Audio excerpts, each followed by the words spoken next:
Hi everyone, Miss Janine here. Welcome back to our Lighthouse lessons. Yesterday we learned about two special things about God. Who remembers? If you remember, shout it out in your living rooms. And if you said there's one true God, and if you said that God is great, you got it. That's what we learned about God yesterday. We cannot make up a God of our own choosing. We can't give him different characteristics. He is who he says he is. And remember, we get that from here. And this is where he tells us about himself. Well, today we're going to learn three big words. And they all begin with the same beginning. And that beginning part of the word is called omni. Omni. Everybody say omni. Omni means all. Okay, so we're going to learn three words that begin with omni, and those are three words that also describe God. One of them is omniscient. Oh, I almost said it wrong. Omniscient. Omniscient means God is all-knowing. He knows everything. Okay, then we have omnipotent, and that means God is all-powerful. He is strong. There is absolutely nothing that he can't do. And then we have omnipresent, and that means God is everywhere, all places, at all times. So we're going to talk about these words throughout today's lesson, but omniscient means he's all-knowing, omnipotent means he's all-powerful, and omnipresent means he's in all places at all times. Okay, so in order to help us understand the three omni words, we're going to learn about or remind ourselves about a very familiar story from the Bible. So I know you know the story, many of you do, but still listen up because we're going to learn some truths about God throughout this story. So, this story is about a man named Jonah. Okay, so we all know about Jonah. So let's start from the beginning. God called to Jonah, and God told Jonah, Jonah, I need you to go to Nineveh to tell the people about me. They are an evil people, and they are doing evil things. They need to know about me, and I want you to go there and tell them. Well, Jonah did not like the people from Nineveh. Jonah thought they're bad people, they're evil people. I don't want to deal with them. I'm not going. So he decided he wanted to go to Tarshish instead, which is that way. And he saw a boat on the dock, and he decided he found out that boat was going to Tarshish, and he got on board. And he decided to disobey God. But he snuck away, got on board, went down into the bottom of the boat, and the boat sailed away. And as soon as the boat sailed away, a huge, terrible storm came on the sea. And the boat was getting rocked back and forth and back and forth. And the sailors on the boat and the captain thought the boat was going to crack and break apart. It was a terrible, terrible storm. Well, Jonah thought he could hide from God and go under the boat, and God wouldn't know that Jonah didn't obey him. But remember, God is omniscient. He knows everything. And he's omnipresent. He's everywhere. So even when Jonah went into that ship, God was there. So Jonah couldn't hide from God. So the storm was so terrible that everybody started throwing everything overboard. And finally, the captain went down into the bottom and saw Jonah asleep. And he said, Jonah, you need to pray to your God and ask him to stop the storm. And Jonah realized why the storm was there. And he knew it was because he had disobeyed God. So he told the sailors, throw me overboard, and that will solve your problems. So they did.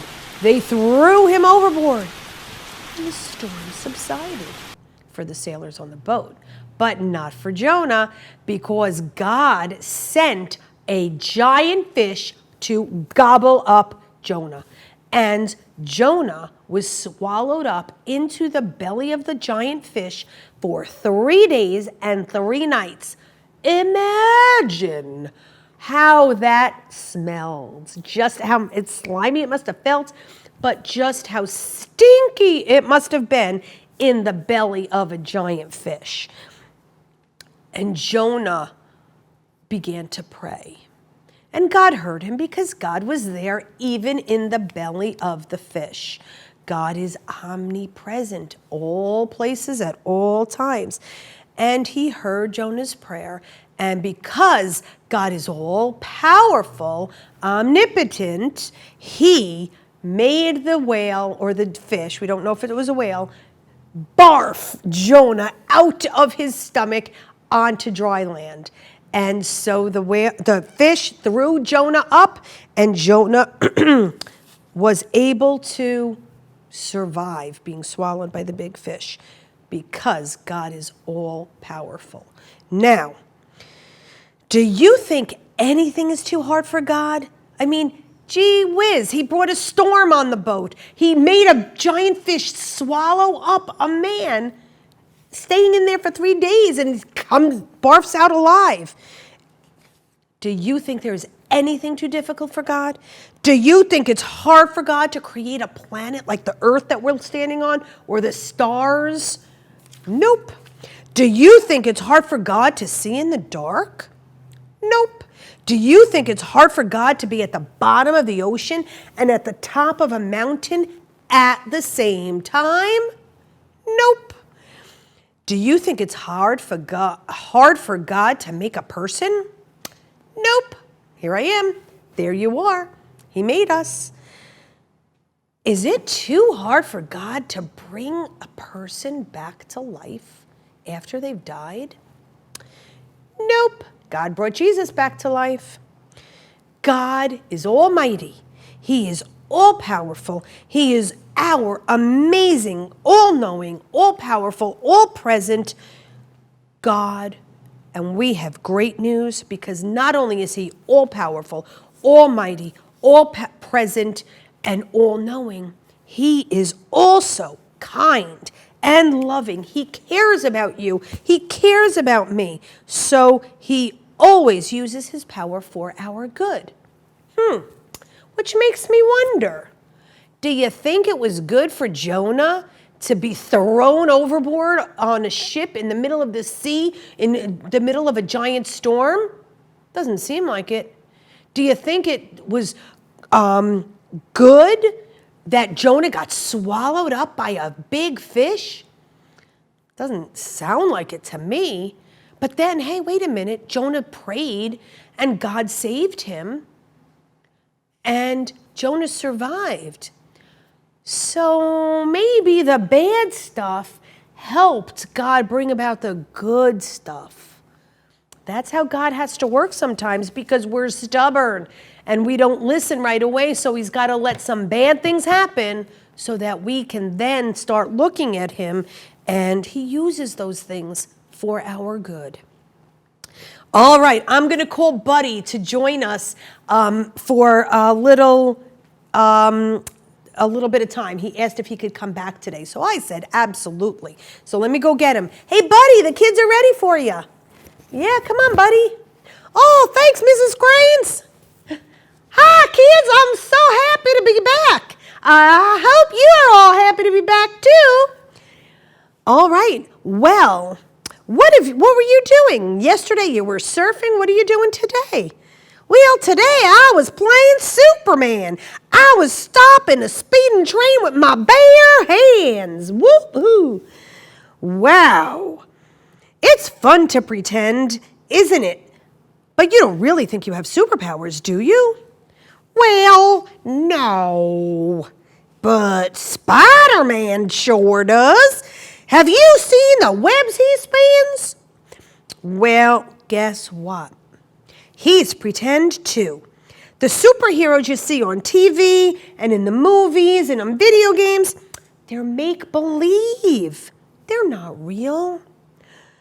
Aw, so nobody has superpowers for real? Well, yes, there is one who does have superpowers. I knew it! It must be Iron Man. Nope. Well, then it must be Captain America. No. Silly, remember, I said those guys are just pretend. But the one with true superpowers is God, the one true God. He knows everything and he can do anything. He's not like anyone. Like what? What can he do? Well, for one thing, he knows everything. He knows there's a cricket in the room. Yep. He knows he's never had to, everything, and he has never had to go to school. No, school? He knows everything, and he knows everything forever. God has never learned anything new. Wow. We're learning new stuff all the time, and there's so much to know that we can never learn everything. We only know bits and pieces, even when we're old and we know a lot. Wow. But God always has known everything. He knows how many raindrops fall in a rainstorm. He knows where each bird is and how many feathers they have. He knows how many hairs are on your head and how many hairs are on my head. He knows how many grains of sand are along the seashore. He knows everything. The Bible says he knows when we sit down and when we stand up, when we come and when we go. He knew you and me before we were even born because he made us. Wow! What a mighty God! Yes, and God not only knows everything, but he also has the power to do anything he wants to.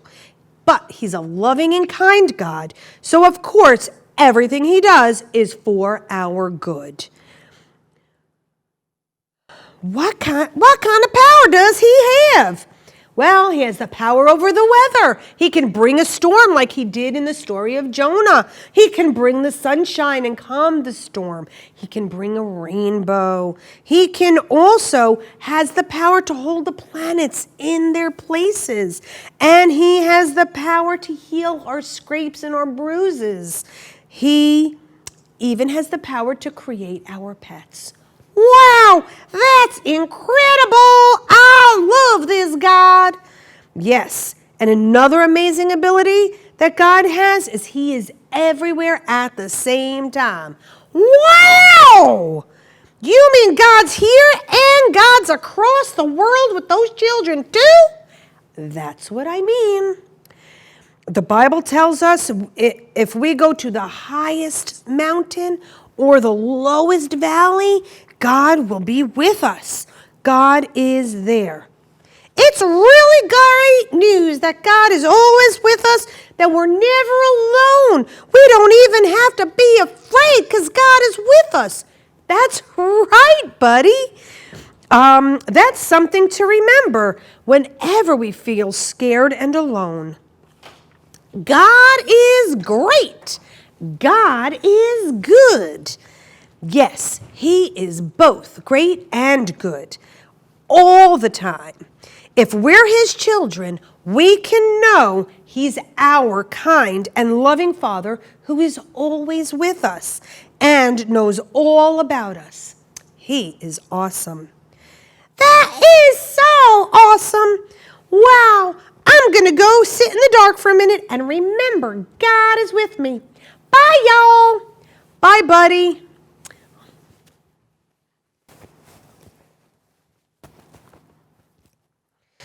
Wow.